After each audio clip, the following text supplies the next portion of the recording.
Welcome to The Truth in This Art. I am your host, Rob Lee, and today I am interviewing the Executive Director of the Baltimore Museum of Industry. Please welcome Anita Kassof. Welcome to the podcast. Thank you. It's great to be with you. Yes, great to have you on. It's a good way to wrap up a Monday as we're recording here, at least for me, because I am going to go to sleep after this.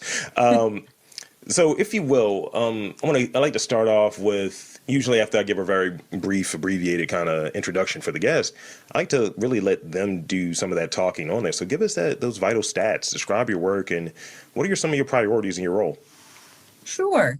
So first of all, I hope that many of your listeners have been to the Baltimore Museum of Industry, and we're going to fix that in your case and get you down there soon.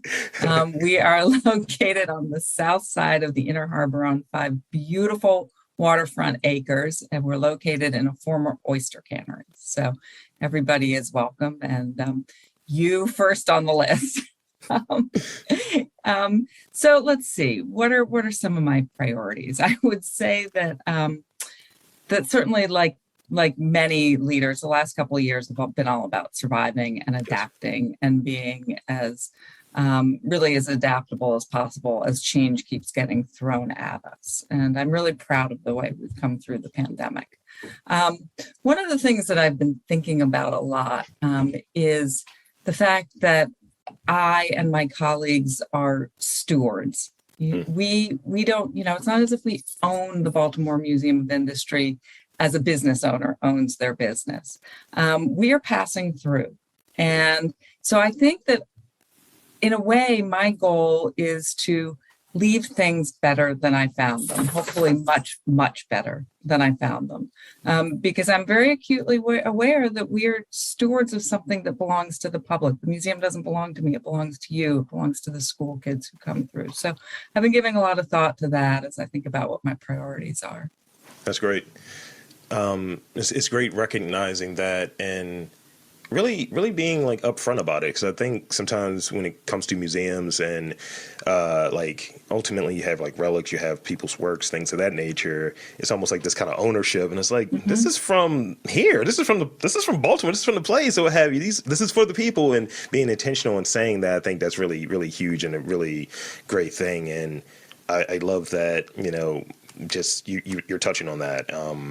So when it comes to, let's say, the mission of the museum or what have you, how would you describe that? Well, the mission, the fancy words are Baltimore. The BMI celebrates Maryland's industrial legacy and shows how innovation fuels ongoing progress. But what that really means is that we're a history museum, but we don't just look backwards; we look forwards too. So while we celebrate Baltimore's industrial legacy, we also ask questions about what's going on in industry today, what work will guide the future and fuel Baltimore's economy. We do that through our exhibitions and through our public programs.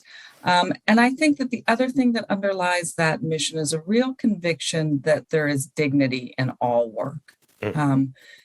And we are really, in particular, leaning into that now because, the pandemic has completely transformed people's relationship to work and the way that they think about work and what they expect of work and what they want out of work. And so in a lot of ways, I feel like our mission is very of the moment, and this is our moment because we're exploring something that everybody can relate to. Everybody either works or wants to work or is frustrated at work or aspires to work. So our mission is very, I think, very relatable, and it gives us a lot of leeway to do a lot of really interesting programming. Yeah. And looking at it, having a day job and seeing just different things as, I guess, lockdowns and things were happening, remote work was happening. I was just looking at, I was doing a checklist. I was like, suit separates, those are gone. I'll be wearing jeans to work. Exactly. And then having the response to the mass or the great resignation and things of that nature, there is a shift. And it's almost like these rules are being rewritten. And in addition to that, I feel like it's almost a game of chicken between the the workforce as a more macro, like you guys need to work versus the workers. I feel like that's what's happening, and it's that power struggle that's happening. But things are changing and being rewritten. So, and I also think that Baltimore is changing, and at times history is rewritten and elements are diminished or even erased, right? And I think really covering Baltimore's history, as you know, you're describing, is super important, because you'll forget, like, oh, this was an industry in Baltimore for a long time. We have a rich Right. history of that, and Right. you have like the works of like folks like Evan Woodard, who are like doing digging, and who was on the podcast, who's doing digging and things of that nature in privies. And it's like, this is not really, in the big scheme of things, that long ago. And this Right. is what we had here, but people don't know that these were industries that were thriving here. So tell me about like some of the legacies that Baltimore has in terms of like industry, like maybe one or two that pop up that people wouldn't really wouldn't think were big industries here. Yeah. Well, first of all, I'm a big fan of Evan Woodard's, and maybe we can talk more about him later. And I did listen to your interview with him. It was terrific. Thank you. Let's see, Baltimore industry. I think one thing that's important is that, when we think about our industrial legacy, is that we weren't a one industry town, like, say, Detroit. We were a national manufacturing center. So we made a tremendous variety of things here. Everything, well, I mean, the railroad started here, for one. First gas street lamp, bottle caps were invented here. We were once the umbrella capital of the world. The linotype machine, which revolutionized the print industry, was invented here by a German immigrant named Ottmar Mergenthaler. We have a working linotype machine that we demonstrate. So we just had an abundance of things that we made here. And the other thing that's important about Baltimore, and one of the reasons we became a manufacturing center, is our logistical advantage. We have our port is the farthest west of any East Coast port, which means that we're closer to Midwestern markets. And when you also couple that with early rail connectivity, it really made a big difference in our industrial growth. So those were really kind of important underpinnings of Baltimore as an industrial town in our heyday.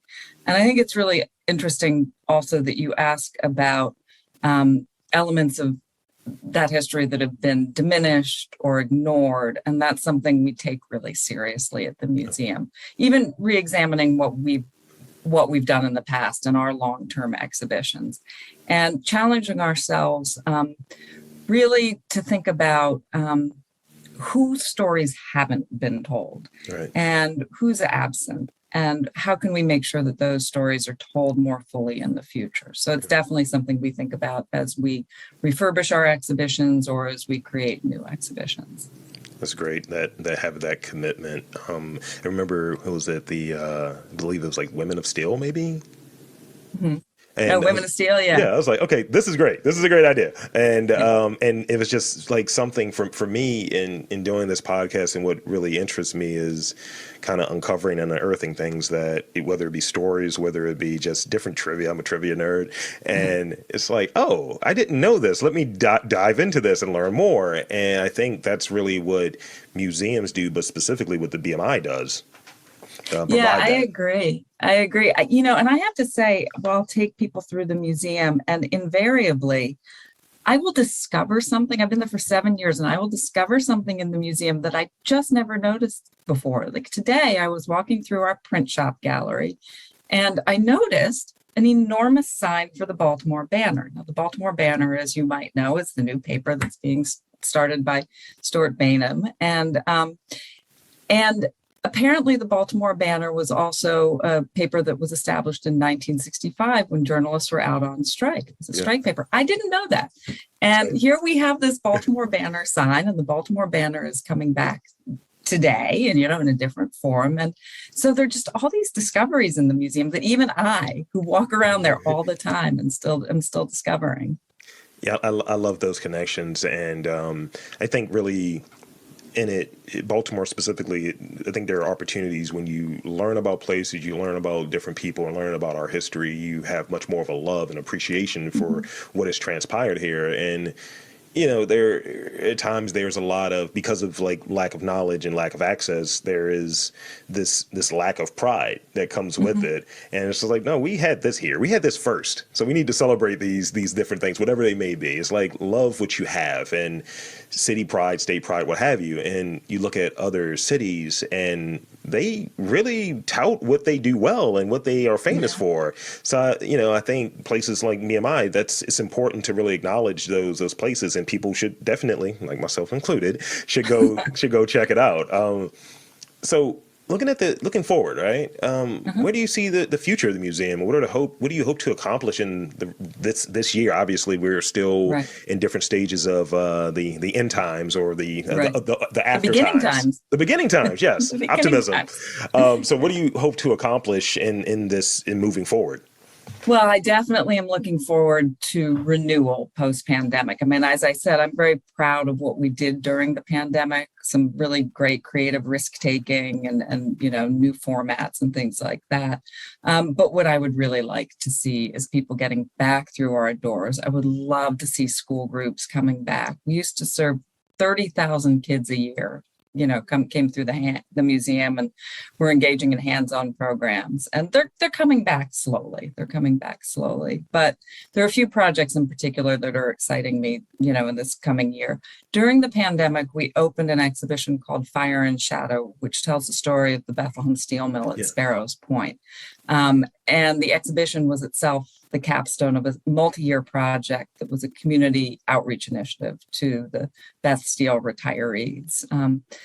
Some people don't know that Bethlehem Steel at its height was employing 30,000 people in Baltimore. It was the biggest steel mill in the world, and then it was gone. So the exhibition explores what it was like to work there and what the loss of the mill meant. And like I said, we opened that in September, and then, Delta, Omicron. So the whole Greek alphabet came along. So not as many people have seen it, but we're hoping for a lot more people coming to see this wonderful new exhibition. And then we're working on another really cool project that I'm so thrilled to have the opportunity to talk about. Sure. It's a project called Food for Thought, which honors the frontline food and nutrition service workers from the Baltimore City Public School system. So Baltimore City Public Schools, our colleagues there who we've partnered with before, came to us some months ago and said, we'd really like to find a way to honor these frontline essential workers who kept kids fed throughout the pandemic. Baltimore City schools provide about 80-some thousand meals a day to Baltimore families. And kids who go to Baltimore City Public Schools are entitled to food. Regardless of family income. And when schools closed in March of 2020 and the teachers went home, students went home, these frontline workers had to keep working, and they kept working, feeding the kids. And it's really a labor of love for them. So this exhibition, which will open this summer, will include audio portraits and photographs of the food service workers and a lot of information about the need that they're serving. And the photographs are taken by a local photojournalist, J.M. Giordano. I don't know if you've interviewed him yet. I've interviewed him. Yeah, okay. I missed that one, but yeah. So Joe. And the audio portraits are done by Aaron Henkin. I know you know. So yeah. So the A team. And we're also going to have an installation at North Avenue at City School headquarters. And what we'd like to do is, in the context of the exhibition and honoring these food service workers, is also to inspire people to take action to address issues of food insecurity in this city. So Food for Thought opens this summer, and we're really, really excited about it, being able to honor these workers and the important work that they're doing to keep Baltimore kids fed. I love hearing that. I'm being a troublemaker in my neck of the woods. We have a little bit of a food scarcity, food insecurity thing over here, and I'm using the access that I have and the platform I have supposed to bring more attention to certain areas. Like I had the interview with the folks at Movable Feast, and just in that, it inspired me to really check, like, in my neck of the woods, there's one market. and it's Yeah. not doing the job. And it's Yeah. like, look, we got to cause some trouble, and we got to get people fed, and it's a health thing. So I'm glad that you're working to highlight those people who were doing stuff, because I know the school that was near me, they were giving out those meals. They were still out Yep. there doing their thing, and Yep. people were lined up. So it's obviously a need. Mm-hmm. Let's talk about. This is very interesting for me, actually. This question: how does the museum source artifacts and things for exhibits? Like, I have no idea how that happens. I understand like the curation process for like paintings and things of that nature. I understand a little bit more, but for like the Museum of Industry, how does that work? No, that's a great question. So for starters, I don't know if you know this, but we were founded in 1979 by then Mayor William Donald Schaefer. And he founded the museum because he was concerned that with all these industries disappearing from Baltimore, that the material record of our industrial legacy would be lost. Right. So our early days were sort of a salvage mission, and a major industry would close and my predecessors would take the things. We're a little bit more intentional now, but really it's not all that different. If a business closes, it might approach us. We have a very strong collection of records of businesses from Baltimore and from Maryland more broadly. The other thing is that individuals will come to us, Sure. people who worked at a particular business or had a particular connection. And there was a big uptick in offers of donations during the pandemic because people were at home. So they were cleaning out their garages and cleaning out their attics. So we really had a flood then. Sometimes we collect things in connection to particular initiatives. So as I said, we had this multi-year initiative to tell the story, document and tell the story of the Bethlehem Steel Mill at Sparrows Point. And many, many collections came in connection with that. Retired steel workers would come forward and they would give us their hard hats and their lunch boxes and their work tools and their uniforms. And some of them made their way into the exhibition and a lot didn't. One thing that most people don't know about museums is that typically a museum will display maybe 10% of their collection, and Oh, wow. we're no exception. So we have collections that we can rotate into exhibits, but many that we're preserving that don't necessarily get displayed. They're available for research. We do serve researchers. And then we also have some really good friends, and this is where Evan Woodard comes in. So I know that when you interviewed him a week or two ago, he was talking about his urban archaeology and how sometimes he'll find bottles and other items of particular historic significance. And when he does, he researches them, bless him, and then he offers them to us. So we have the objects and some important provenance information with them too. It's wonderful. When the podcast industry gets the notoriety that it so richly deserves, I will be the first to donate my mixer and microphone, and it's like has my little name next to it. It'd be great. It'd be great. Yeah, there you go. There you go. So I read that the museum features original and restored machinery from going back to the 1860s, like the 1860 cannery. Yeah, well, that's our building was built in the 1860s. Yeah. Yeah, and 1920s garment loft, 1930s Decker, 1930s print shop. What exhibitions are the most popular? Which ones are like people like? Yeah, I need to definitely check this out. Yeah, well, it's hard to say which is the most popular. I think what attracts people to the exhibitions is that they feel very alive. And, the exhibitions that you just cited, many of them sort of are historic settings and they evoke a sense of nostalgia. We've actually been surveying our visitors lately as they leave and asking them what would bring them back. And one of the things that they've been saying is they really appreciate the hands-on demonstrations. So, for example, we have a belt-driven machine shop that really works. And when people are there, the machines get turned on and people can see them working. We have a forge, which has been not lit during not fired up during the pandemic, but we hope that our blacksmith comes back soon. The linotype machine that I mentioned earlier in our print shop gallery actually works, and our volunteers will, print somebody's name, make a line of type and print somebody's name. So it's hard to pin down a particular gallery, but I think that people, they do like to see things working. When I take people through. I think that one of the areas that they seem particularly intrigued by is our food processing gallery. And I think that has to do partly with nostalgia. They recognize iconic Baltimore brands that they recognize, like Old Bay. We have the actual spice grinder that the Old Bay seasoning blend was invented on. Wow. By by a Jewish immigrant who was a refugee from Nazism. He brought his spice grinder with him, and then he set up shop. He happened to set up shop near the Inner Harbor, and so he created this spice blend for all the fish that the fishmongers were bringing in. We just installed in that gallery an exhibition about the Park Sausage Company, which is the first Black-owned company to go public, to be traded publicly. So that's in that gallery too. You can press a button and hear the Park Sausage jingle. So I think that is a popular gallery, but it's hard to say which is the most popular. I know where I'm going to be checking out because I'm a foodie. So yeah, it might be a few rapid fire questions that you'll be getting in a moment that I didn't send you purposely. It might be a food question or so in there we might talk about. Right. So this is the last real question I have for you before I get to those rapid fire questions. And I think that you've touched on it a bit, but I want to like really hammer that point home. In the last few years, obviously the museum experience has changed. And I think there's an opportunity to kind of think outside of the box. Can you like really just remind us of a few examples of that innovative thinking with regard to the Museum of Industry?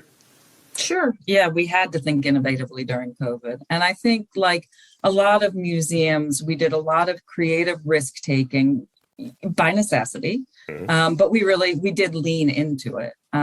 So we did things that I think were important, but maybe not too different from what many other institutions were doing. Creating programs online, doing virtual programs when they would have been in person in the past. Actually, that was a boon for us as it was for so many others because we could reach people all over the country. And in the case of our podcast about Sparrows Point, we reach people all over the world. We wouldn't have done that probably pre-pandemic. For school kids, we started offering both virtual experience and hands-on learning kits to try and address the digital divide for kids who really couldn't comfortably access online work. We did things, with our rental clients. We rent the museum out for weddings and events, and we started doing micro weddings with just a small number of visitors. So those are the kinds of things that I think are sort of, maybe more in line with the sorts of things we used to do. One of the more innovative things that I'm really proud of is that right in the spring, summer of 2020, soon after the pandemic hit, we made our site available to MedStar Health to be used as a COVID testing site. And that was important to us because here we had this beautiful campus, essentially empty, and we still felt very strongly our commitment to being a community partner, but we couldn't do the things we usually did. So that was a really successful partnership, opening the campus up for COVID testing. And we also, even in the early days of the pandemic, were able to continue to have our farmers market, which we have every Saturday, May to November, so that people could come down, and it was a relatively safe way to shop during the pandemic. That's great. So thank you. Thank you for sharing all of that good stuff right there. So now all of the goodwill, right, that I've established, I'm going to ruin all of it with these rapid fire questions. So with these rapid fire questions, we try to just be as brief as possible, with the notion of rapid fire. But if you need to provide some extra context, feel free. So looking back over the exhibits that you've seen or worked on, which has been particularly influential or memorable in terms of your career? Do you mean just at the museum, at the Baltimore Museum of Industry? Sure, yes. It is the most recent, but I really do think it's one of the most important, and that's the Bethlehem Steel exhibition I just described, because it's not just an exhibition, it's the result of this 3 years of intensive community building and trust building. It's been really rewarding, and it also called on everybody in the museum to work together. Wonderful. Okay, was that brief enough? I know it's rapid fire. It was. No, you did it. Okay. So here's the next one. I told you a moment ago it's going to be something food related. What is your favorite place to grab a bite in the city? My favorite place closed. My favorite place was Henninger's. And yeah, they closed. But I hear that there's a new owner. What else do I really like these days? I don't know. I went to Hirsch's the other night for the first time. I really liked it. It's in Okay. South Baltimore. Yeah. So I don't know if that rises to the level of favorite, but I did enjoy it. But yeah, I will miss Henninger's. They were around for many, many years, and they were sort of one of those places. It was, like people's living room, Aside from obviously a museum of industry, name some of your favorite like local museums or have you, maybe one or two that you're like, you know what, I always have a great time when I go here. Yeah. Well, I really do like AVAM. You mentioned AVAM before, and AVAM is the place where when people come in from out of town, um, they that's where I take them. It's just so delightful there. And another favorite, partly because I think it's a really great museum, and partly because I used to work there, is the Jewish Museum of Maryland with their historic synagogues. And they have a new director now who's doing some really interesting exhibition work and sort of going outside of the traditional box of interpretation of Jewish stories. So I'm a big fan of the Jewish Museum of Maryland. It's great. I like when people go outside of the box. Lastly, what do you say to people who say, well, I don't know, Baltimore Museum of Industry, I don't know if that's for me? That's such a good question. First of all, I tell them to come visit, and I let them know that we are more than a museum about machines, and even more than a museum about industry. As I told you before, we're really a museum about work and about honoring the role of workers and entrepreneurs in building this city. And I will tell you, sometimes we have visitors who come, there'll be a couple, and typically it'll be the man who wants to come and see the machinery, right? Yeah. The industry. And the wife will come and be like, well, I guess I'll come along for the ride. And then we'll turn out to be very, very pleasantly surprised. So I think we go way beyond just being a museum that looks at industry narrowly defined. That's great. So that's all the questions that I have for today. But I want to encourage you and invite you to share where to check out if folks want to check out more about the museum and, maybe check out some hours and maybe schedule a visit. Where can they check? Where's the website and things of that nature? Started our website, and all our social media links are there too. It's thebmi.org.